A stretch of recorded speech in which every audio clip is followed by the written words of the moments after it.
Okay, before we roll, ladies and gentlemen, I'd like to just pay my respect to some friends, rugby playing friend of mine, Ratulaitia Tisese, and also a golf playing friend of mine, Falo Kyle, who passed away just a few days before today and before the celebration of Fiji Day. Nisambul Vinaka, a very good morning to you all. I greet the members of the media corps. Thank you for coming today, and thank you for picking a leave day for me to try and get me back into the office or into this room.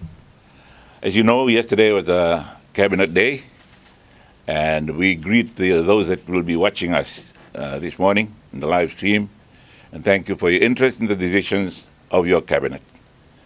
The People's Coalition Cabinet held its 17th meeting of 2024 on Tuesday, the 8th of October, 2024. The decisions made by Cabinet include the following. First, the Fiji Education Commission. Cabinet has endorsed the appointment of commissioners of the Fiji Education Commission. The Education Commission will review and consider the recent development outcomes from the Education Summit. The Commission will make recommendations for improvement in the quality of teaching and leadership of our school system and the curriculum or the curricula to meet the needs of the labor market. The formulation of the national population policy. Cabinet also approved yesterday the formulation of the national population policy.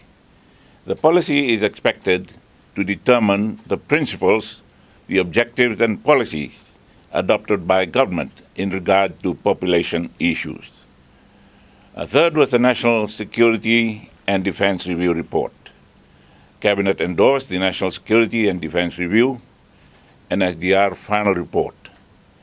The review is led by the independent review lead, Mr. now, formerly Colonel Jim Sandy, with the support from the editorial board. The editorial board comprised Professor Satish Chand, Assistant Professor Anna Rakomakoti, and Associate Professor Shalendra Singh. The report was developed following extensive consultations with stakeholders across the government, the community, and the civil society.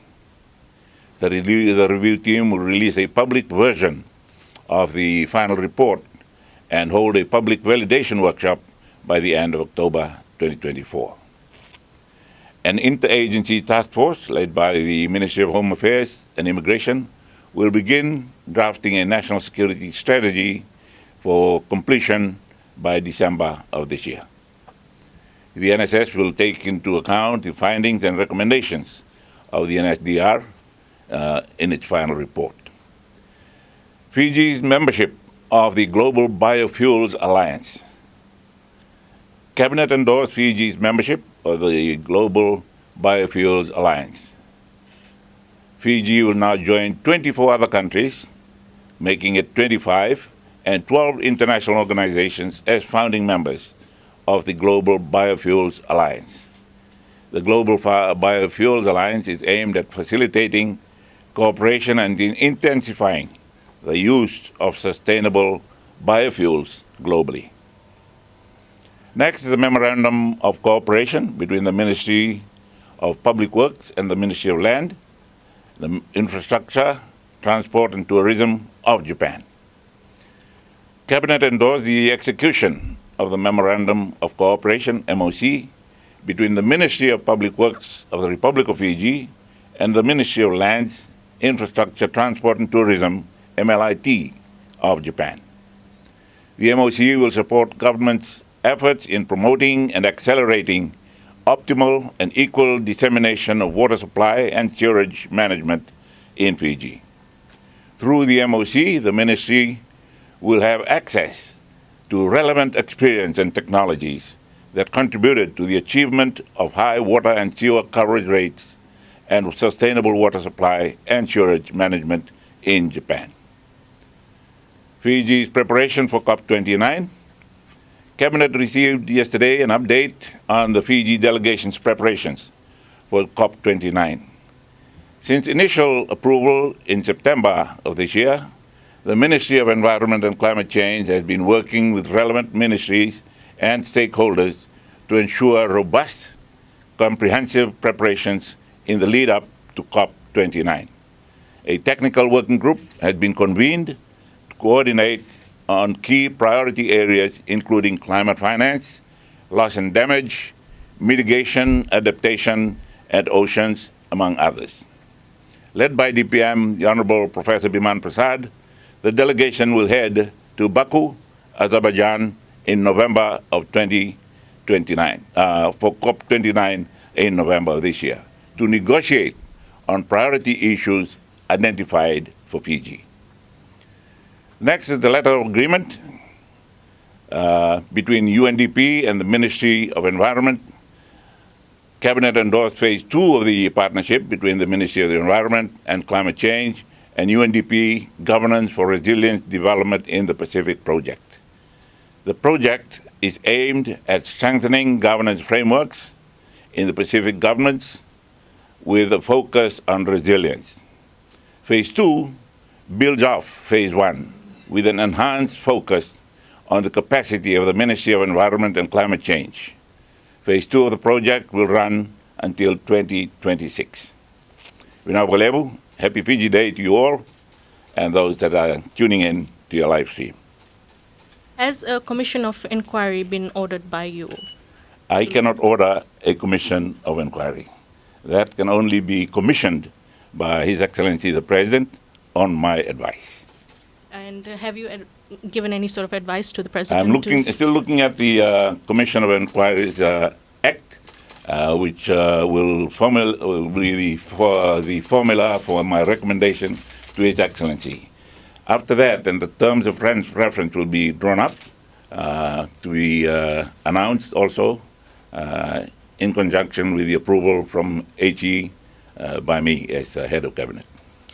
Is there any particular timeline that you are looking at to set up the terms of reference, sir? Well, the shorter the better. We would like, a lot of people in Fiji are still questioning the integrity of some institutions and people. So the quicker we bring out the facts as discovered by the Commission, the better it'll be for everyone. Just a question in relation to your role as chair of the COC, sir. One of the vacancies that the COC is currently looking at is the appointment of the new compol, sir. By the time that the next COC meeting is held, do you think Fiji will have a new compol, sir? No, we will not have the appointment. We will have the list of applicants, and then we will have the selection at the next COC, which is now, what date is it?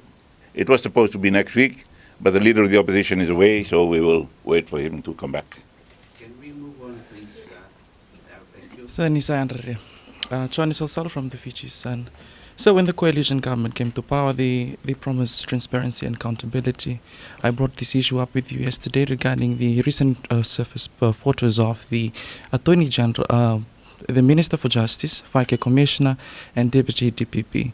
On the same margin, last April, the Christopher Pride was also suspended due to an interaction with the Mr. Syed Qayyum at the Japanese embassy. As the head of government, what is your stand in this latest development of so-called people are calling it a scandal? The decision to suspend will have to come from the commission, the Constitutional Officers Commission, because it involves some of those that are appointed by the COC and some that are appointed by other authorities.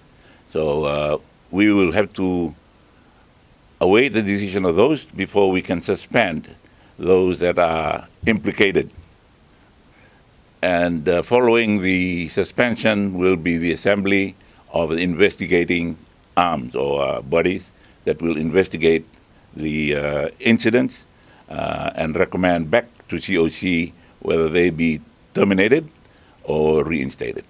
I know that you mentioned that people People are questioning the integrity of these public offices. As the head of government, are you confident that these key officials in the public offices are executing their job as they were required to? They were appointed by the proper authorities, and during their term in office, these things have come up. So it will be up to the proper authorities to determine their future. Thank you. Anybody else?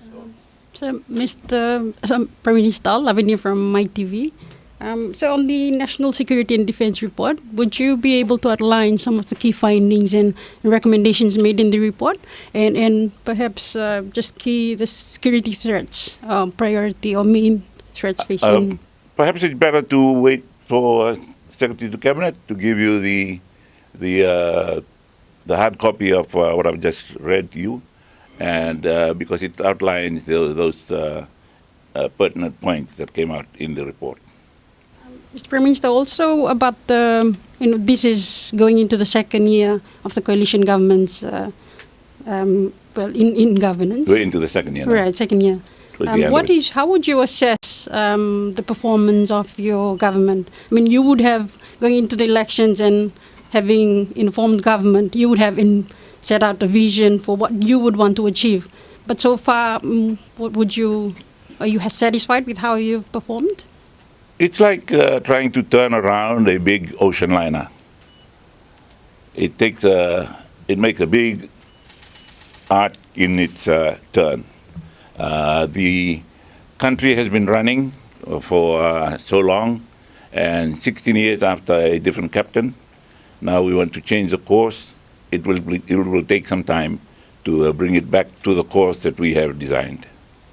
Do you see room for improvement in terms of governance? And Every area we see room for improvement. Any more questions? Okay. And Moses Serengio from Fiji Village. Can you just brief us on who are the members of the commission?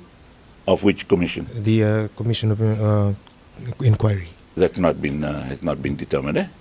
And questions have been raised on how come you as a Prime Minister is going to Cabinet to decide on the Commission's deal with FICAC when 7 to 8 ministers are under investigation by FICAC. I mentioned that at the beginning. I didn't go to Cabinet. I just told the Cabinet that I'm going directly to His Excellency through the Constitution and also the Commissions of Inquiry Act. Also a I statement did not have to have Cabinet approval. And also a statement has been released about MPs having laptops and mobile phones. What is your view on it? It's not a personal issue which they take away. It's all returned. So maybe the office in Parliament, the Secretary General and her staff have found out or received requests for change in the mobile telephones and laptops that the current MPs use. So they'll be changed. Mine are working very well, so I do not need to have them changed. Just lastly, what is your view on the calls to remove the Speaker of Parliament based on the comments he made on the opposition MP Ali Kimbia? They'll have to, whoever made that call will have to look up her or his constitution to find out who can remove the Speaker. Thank you very much. Okay? The young lady. Okay. Final question. Just in relation to the question posed earlier, in terms of the issuance of laptops and mobile phones, based on what you said, does that mean that not everyone will be getting... No, not everyone. Only those that really need to have theirs changed will get them removed. Don't you know that in technology, 4 years is a very long time. Some of the things in our current laptops may not be relevant anymore. But the apps may be there, but how do you fit it into your mobile